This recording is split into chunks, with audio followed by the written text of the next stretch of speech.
महाभारत के युद्ध में कौरवों की और 11 अक्षौहिणी सेना और पांडवों की ओर से 7 अक्षौहिणी सेना ने भाग लिया था। यानी इस युद्ध में सभी महारथियों की सेनाओं को मिलाकर करीब 50 लाख से ज्यादा लोगों ने भाग लिया था।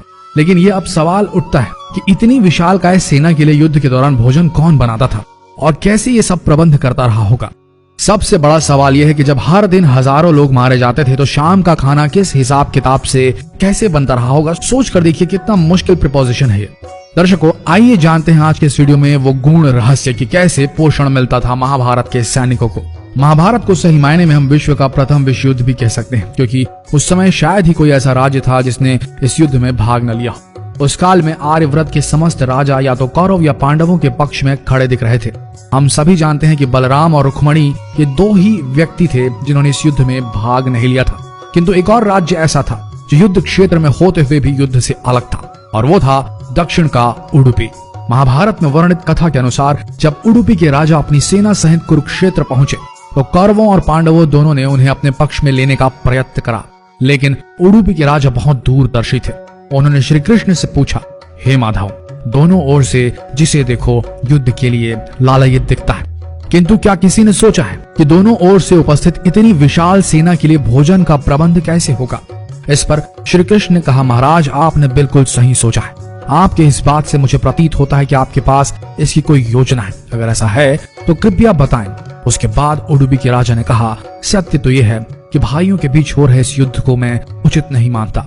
इसी कारण इस युद्ध में इच्छा मुझे नहीं है, किंतु ये युद्ध अब टाला भी नहीं जा सकता। इस कारण मेरी ये इच्छा है कि मैं अपनी पूरी सेना के साथ यहाँ उपस्थित समस्त सेनाओं के भोजन का प्रबंध करूं। इस पर श्री कृष्ण मुस्कुराते हुए बोले, महाराज, आपका विचार अति उत्तम है। इस युद्ध में लगभग 50 लाख योद्धा भाग लेंगे, और अगर आप जैसे कुशल राजा उनके भोजन के प्रबंध को देखेंगे तो हम सब उस ओर निश्चिंत रहेंगे। श्री कृष्ण ने कहा, वैसे मुझे पता है कि सागर जितनी इस विशाल सेना का भोजन प्रबंध करना आपकी और भीमसेन के अतिरिक्त किसी के लिए भी संभव नहीं है, किंतु भीमसेन इस युद्ध से विरक्त नहीं हो सकते। अतः मेरी आपसे यह प्रार्थना है कि आप अपनी सेना सहित दोनों ओर की सेनाओं के भोजन का भार संभालें। इस प्रकार उडुपी के राजा ने सेना के भोजन का भार संभाला। पहले दिन उन्होंने उपस्थित सभी के लिए भोजन का प्रबंध किया। उनकी कुशलता ऐसी थी कि दिन के अंत तक गिन के एक भी दाना बर्बाद नहीं होता था। जैसे जैसे दिन बीतते गए योद्धाओं की संख्या बहुत ही कम होती गई। दोनों ओर के योद्धा ये देख के आश्चर्यचकित हो जाते थे कि हर दिन के अंत तक उडुपी नरेश केवल उतने ही लोगों के लिए भोजन बनाते थे जितने वास्तव में उपस्थित रहते थे।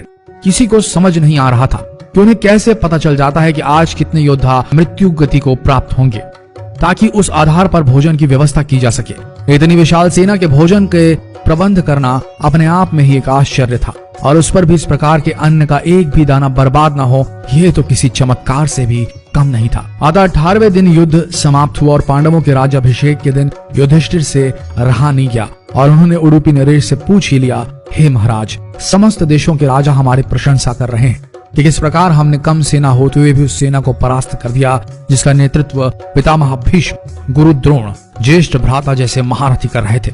किंतु मुझे लगता है कि हम सबसे अधिकांश प्रशंसा के पात्र आप हैं, जिन्होंने न केवल इतनी विशाल सेना के लिए भोजन का प्रबंध किया, अपितु ऐसा प्रबंध किया कि एक दाना भी अन्न का व्यर्थ न हो पाया।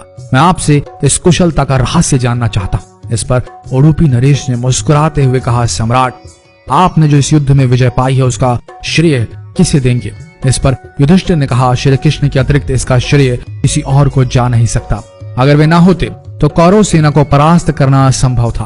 तब उडुपी नरेश ने कहा, हे महाराज, आप जिसे मेरा चमत्कार कह रहे हैं वो श्री कृष्ण का ही प्रताप है। ऐसा सुनकर वहां उपस्थित सभी लोग आश्चर्यचकित हो गए। तब उडुपी नरेश ने इस रहस्य से पर्दा उठाया और कहा, हे महाराज, श्री कृष्ण प्रतिदिन रात्रि को मूंगफली खाते थे।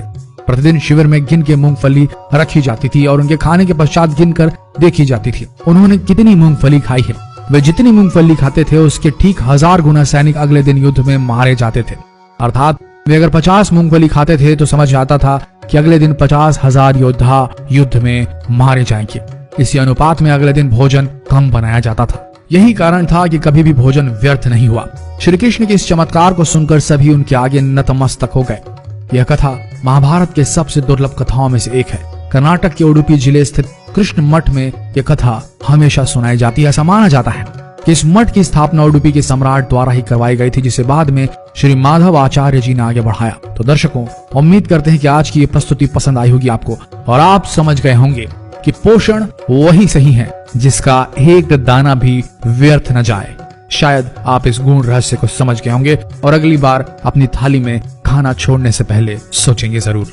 तो मिलते हैं अगले दिलचस्प वीडियो में, तब तक के लिए बने रहिए इस पेज के साथ और हो सके तो जो भी आपको लगे इस ज्ञान को जितना हो सके इस वीडियो को शेयर करें, ताकि हमारा देश पुरातन भारत जो था उससे जुड़ सके आज का आधुनिक भारत। मिलते हैं अगले दिलचस्प वीडियो में, तब तक के लिए आप सबका धन्यवाद।